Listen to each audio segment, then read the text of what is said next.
Out of the blue, Roland announced that he might have a solution. But before he could finish explaining how he wanted to bring Zoe's light pillar into the dream world, both Wendy and Nightingale jumped in, cutting him off mid-sentence. The two of them immediately thought this was a terrible idea. Wendy argued that Roland should avoid any risk, while Nightingale made it clear she was terrified of what might happen if the demon possessed Roland's body. After all, they weren't dealing with a defeated soul from the soul battlefield but an actual high-ranking demon. Roland, however, calmly pointed out that the risks were manageable. He suggested taking along an army of Takira witches to ensure they would kill the demon before it could react. This didn't sit well with Nightingale, who was visibly upset. She spun around and begged Anna to back her up, but to everyone's surprise, Anna didn't take Nightingale's side. Instead, she tells them she isn't against the plan. Nightingale stared at Anna, utterly shocked. Anna, however, looked at Roland with a soft, unwavering gaze and explained that this was how he had saved her in the very beginning. She reminded them that if someone had stopped Roland back then using similar arguments, she would have been long dead on the gallows. At that moment, Alethea joined in, adding that regardless of how things turned out, she wanted to thank Roland on Zoe's behalf. Roland simply smiled and replied that he'd wait to hear it from Zoe herself once she was back. Soon after, Phyllis started organizing witches for the mission. Meanwhile, Roland instructed Camilla to continue using her ability. He believes that when it's about the battle between sheer will, Zoe might not necessarily lose. The scene then shifted to a space of nothingness. Two chairs faced each other, one occupied by a smug high-ranking demon and the other by Zoe. The demon sneered at Zoe, clearly amused, and teased her about what her allies were up to. He guessed that they were already pinning her down and ready to attack her. Zoe didn't answer. She glanced at him briefly before looking elsewhere. The demon laughed louder, assuming her silence meant fear. He held up 3 fingers and mockingly estimated that there was a 30% chance she'd be restrained and imprisoned, but a far greater chance Zoe would be outright executed. Still, Zoe remained unfazed, her attention wandering as if she were inspecting the place. Annoyed, the demon interpreted her quietness as shock and coldly warned her that silence wouldn't save her. Suddenly, he sprang to his feet and charged towards her. He even suggested that if she could entertain him somehow, she might suffer less in the end. But to his surprise, Zoe broke into a smile. She remarked that she hadn't expected a demon to be this yapping. The demon scowled, turning his back on her, thinking her smile as mere defiance, confident she'd be screaming soon enough. Then, without warning, Zoe lunged herself straight at the demon. Time dragged on, and the demon's armor was now cracked all over. Using magic, he formed a weapon and managed to slice off one of Zoe's arms. He smirked and told her she'd done well, but she was still just an insect in his eyes. Zoe held her arm stump but didn't look bothered at all. Instead, she spit out a chunk of the demon's flesh, wrinkling her nose as she told him his flesh tasted awful. Deep down she knew this wasn't a fair fight. The demon could whip up magical weapons like swords, while she only had her fists, feet, and, if needed, her teeth. But that didn't matter. In this strange place, lost limbs could grow back, and no amount of damage could knock her out. Pain, however, was constant, and you didn't always need a weapon to make someone feel it. The demon pressed a hand to his wounded shoulder. He warned her not to get cocky or try biting him again. If she did, he'd break her teeth and shove them down her throat. Zoe's arm started to regrow, and she calmly pointed out that, despite everything, he could still feel pain. She asked if the feeling was familiar. The demon froze for a moment, glaring at her, and demanded to know what she was talking about. Zoe smiled and reminded him of the time he used to feel that kind of pain all the time. She added that it was she who made sure he got special treatment back then. That was enough to make the demon snap. He roared and charged at her, throwing everything he had. It was hard to tell how long they'd been fighting, maybe days, maybe weeks. Blood and body parts were scattered everywhere. Now, the demon was lying on the ground looking quite pathetic. Zoe walked toward him slowly, grinning like a cat that caught a mouse. She leaned down and sweetly told him he could take a break if he was feeling tired. Then, licking some blood off her lips, she joked that he'd need to save his strength, he still had plenty of self-torture to go through. This time, the demon didn't retort. For the first time, he actually looked a little scared. Zoe tilted her head and asked if the demon created this place. The demon, finally speaking, explained that it was part of the consciousness, a mix of magic and soul. He threw in a jab about how someone like her could never understand how it worked. Instead of being offended, Zoe laughed. Her mocking laughter only made the demon angrier. She tells him she'd seen something much bigger and better, a whole world with people, trees, skies, and land. Unlike this empty place, that place had everything. The demon snorted and called her a liar. He said she had no idea how much magic it took to create even a small object here, let alone an entire world. He then followed up saying only the source of magic could do that. Zoe crouched down and picked up one of his broken bones, shaking her head like she was disappointed. She told him the source of magic was just some theoretical idea, nothing better than the divine will. If he was so sure, maybe he should show some proof. The demon wasn't dumb, he saw through her little trick immediately. But before he could react, Zoe rammed the bone straight into his shoulder. She grinned as she twisted it deeper, watching his face twist in pain. The demon trembled all over, his earlier confidence completely gone. He couldn't understand how could Zoe not fear pain. However, to Zoe, mere physical pain was nothing compared to the hatred she'd been carrying for 400 years. Right now, all she wanted was to torment him for her own satisfaction. Before she could continue, the scene around her began to shift. A bright light pierced through the void, and she realized it was over. It had to be His Majesty, she thought. He always found a way to save people. When Zoe opened her eyes again, the first thing she heard was Alethia's voice. Alethea's tentacles were tightly holding her in place, clearly trying to confirm who was inside this body. Alethea instructed her to stay still for the time being. Zoe nodded in response. Looking to the side, she spotted Roland lying on a stone bed. It didn't take long for her to realize they were trying to use His Majesty's dream world to confirm who was in her body. But Zoe immediately felt this was far too risky. She quickly tried to stop them, insisting that she was Zoe. However, her protests were ignored. Alethea warned Camilla that the demon had the ability to tamper with the effects of magic to some extent.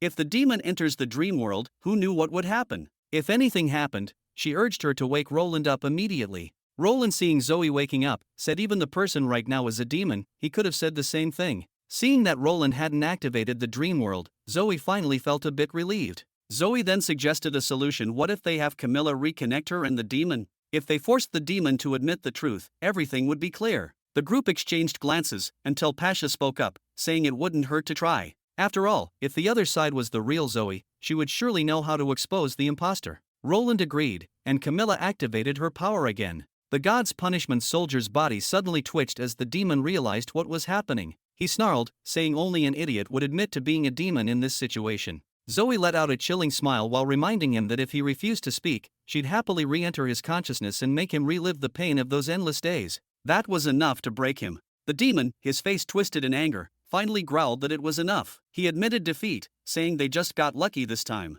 But Zoe wasn't done yet. She casually told the demon to spill some insider information about the demons. Surprisingly, the demon didn't seem to mind. He began sharing details, convinced that humans wouldn't win in the long run. To him, this war was nothing more than a minor setback for his race. The demon sneered and said humans had no idea what lay on the other side of the continent. He explained that the armies of the Sky Sea realm were slowly devouring the land, trying to turn the entire world into an abyss. If they hadn't been busy holding them back, humans would have been wiped out 400 years ago. Roland didn't care much about the demon's grand storytelling but focused on the important part. He figured that the demons were actually fighting two wars at once, and their main battlefield wasn't even here. If what the demon said was true, the situation was far more complicated than it had seemed. Pointing at the demon, Roland asked if they could now confirm this really was a demon. Alethea admitted she didn't know what Zoe had done, but she was confident this was the real deal. Roland found that answer satisfying enough. He told Zoe to indulge herself in the dream world tonight and eat whatever she wanted, as a reward for all her trouble.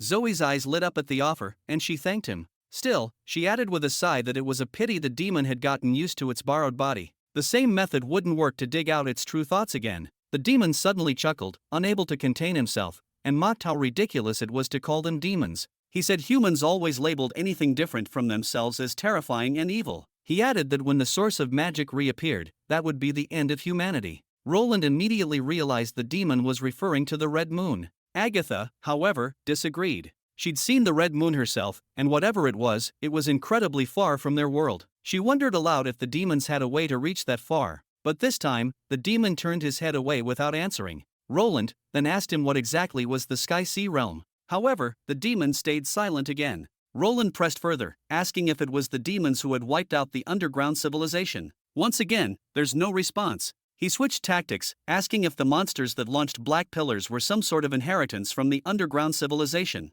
The demon scoffed and told them not to waste their time. He had said all he could, and no amount of effort would make him spill more. Instead, he urged them to finish him off, warning that their kind would soon be exterminated by Lord Hexod. As for him, he would simply be reborn through the source of magic. Roland ignored the demon's theatrics. If he wasn't going to talk, Roland figured they might as well change the subject. He asked the demon how powerful his kind really was if this loss was so insignificant to them. Roland knew this was bait, and he was confident the demon wouldn't resist the chance to boast given his personality. And just as Roland predicted, the demon grinned and began bragging. He claimed they were unimaginably strong. Their armies stretched endlessly across the sky at the border of the Sky Sea realm. As for humanity's so-called transcendent witches who had once been able to stand against their lords. But now, the Sky Lord Hexod had taken command, claiming he could crush every last one of them single-handedly. Roland cut him off mid-rant, telling him it was him that didn't quite understand what true strength was. Before the demon could respond, Roland turned his back on him and calmly explained.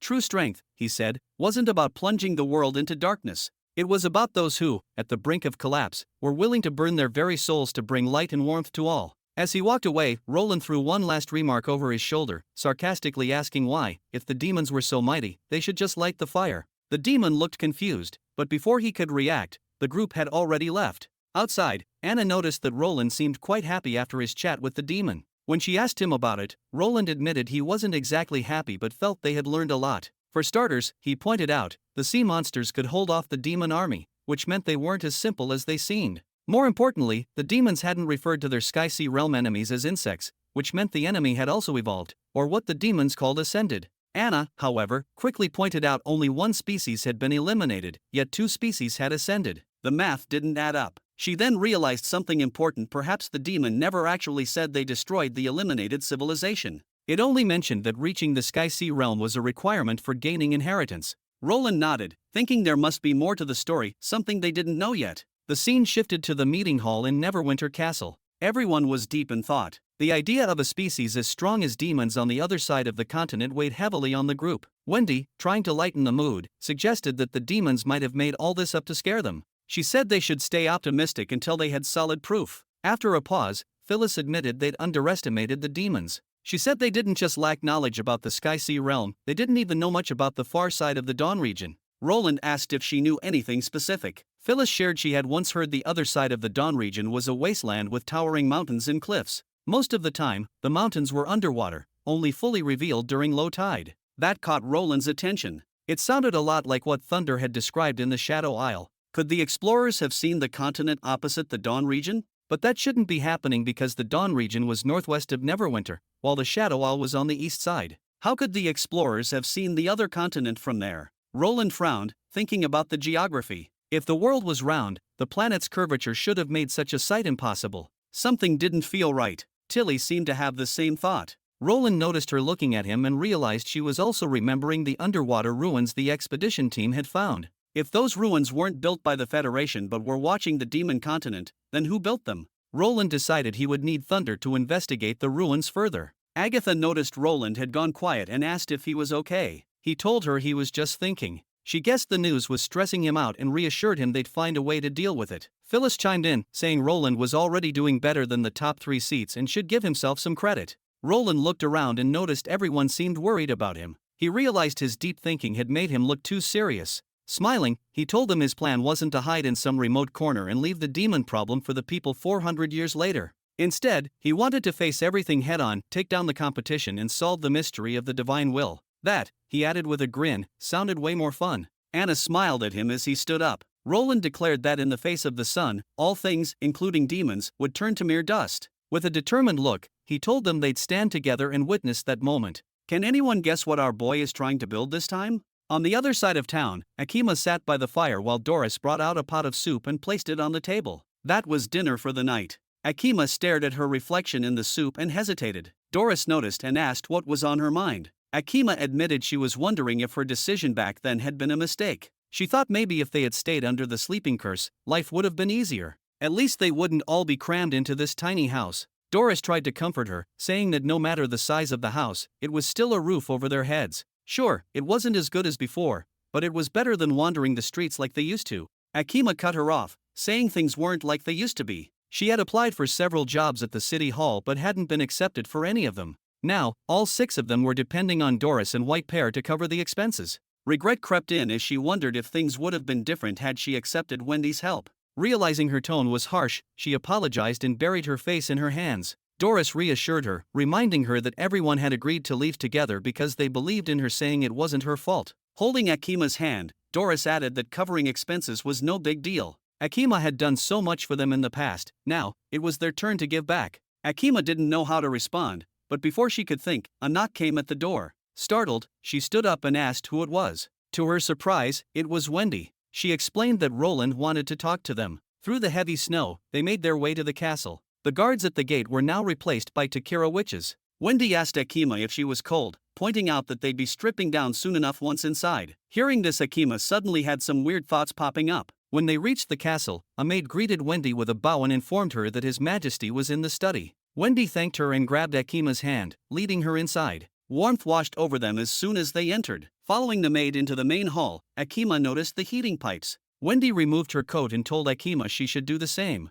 Otherwise, she'd end up sweating, and going back out into the cold like that would surely make her catch a cold. Akima couldn't help glancing at Wendy's chest for a moment, her face turning slightly red. Comparing herself to Wendy, she wondered if His Majesty had those kinds of intentions, he probably wouldn't choose her anyway. Soon, Wendy brought her to the study. Nervously, Akima bowed to Roland, who put down his book and told her there was no need for formalities. He explained that he'd wanted to meet her for a long time because her ability was of great importance to the kingdom. It clicked for Akima, this wasn't about anything suspicious. Roland wanted to recruit her. He offered her a fixed contract, 2 gold per month, with an additional 50 for each completed task. Akima's heart skipped a beat. With that income, not only could she cover their expenses, but she could even help her friends. It was almost too good to be true. Still cautious, she asked what he wanted her to do before agreeing. Roland explained it was quite simple and she needed to help him find a specific type of stone. He pulled a thumb-sized stone out of a drawer and handed it to her. Akima examined it carefully and said it would be hard to trace its source.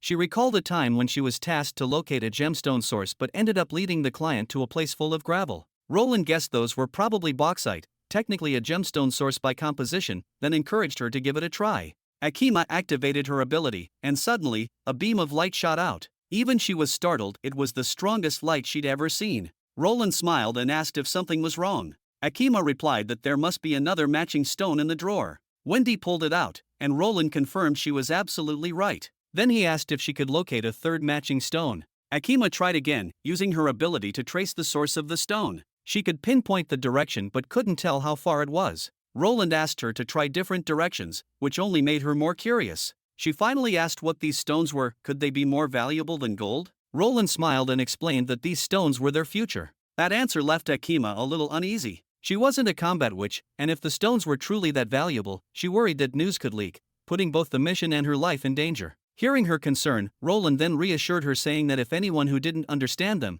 these stones were just ordinary rocks. But to him, they were worth far more than gold and were the key to unlocking what he called the Radiant Radiation quest line. Akima didn't quite understand the last part, but Roland had already planned ahead. He tells her that she wouldn't be searching alone. Just then, Sean walked in. In addition to Sean, a team of engineers and soldiers would be accompanying her. The mission's priority was to find the source of the stones, and any help needed from officials in other territories would go through Sean. Akima was stunned at the idea of local lords assisting her. Roland chuckled and reminded her that those people were no longer the same as before. Feeling a bit more at ease, Akima made one last request. She wanted her salary to go to Doris instead, which Roland agreed. Bowing deeply, Akima accepted the job, saying she would get ready and head out tomorrow. Roland nodded, confident in her abilities and looking forward to good news. After everyone left, Roland gazed out the window and let out a sigh of relief, whispering to himself, "It's finally starting." Nightingale appeared silently, watching him with curiosity. She mentioned that whenever Roland talked about creating a son, he seemed especially motivated.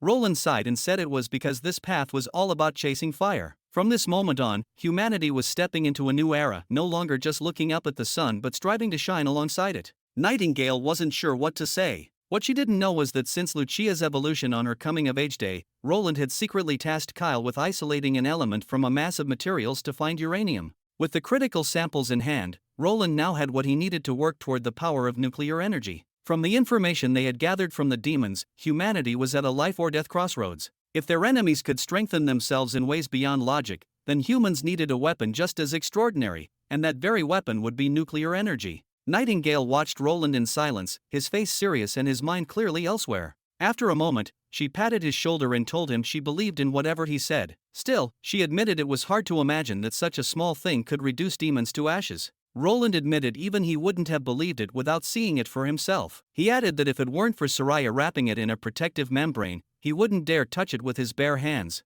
Roland unfolded a blueprint and spread it across the table. Nightingale, seeing this, asked if he was planning another late night. Roland smiled and said that now that everyone had a glimmer of hope, he couldn't let his laziness ruin everything. Nightingale didn't argue. Instead, she quietly went to prepare some tea and a midnight snack. Naturally, most of the snacks were things she liked, and she made sure to bring along a cup of her favorite energy-boosting chaos drink, which left Roland to chuckle helplessly at her choices. The next day was a cause for celebration because the oil distillation tower project officially kicked off. Inside the tower, the heat built up quickly, and soon, thick smoke was billowing out of the top. From a distance, Edith watched the scene and murmured to herself, "How beautiful." Cole, standing beside her, gave her a puzzled look and said it was just a smokestack. So what was so beautiful about that? Edith smiled and asked if he remembered what their hometown looked like during winter. Cole thought about it but could only recall indoor scenes. He realized he didn't have many clear memories of the city itself. If he had to put it into words, then maybe quiet best explains it. Edith shook her head and said it wasn't just quiet, it was actually lifeless, like the entire land was frozen solid. She admitted she used to think that was what winter was supposed to look like. Down below, cheers erupted as the first drops of oil were extracted. Edith turned back to Cole and asked him what he saw. Cole was confused by the question. Edith explained that the land was breathing, and the mist rising from the tower was proof of its activity. Nature, she said, could be changed by humanity. And when humans became strong enough, they could even change the world itself. She then asked again, "Isn't that kind of power beautiful?"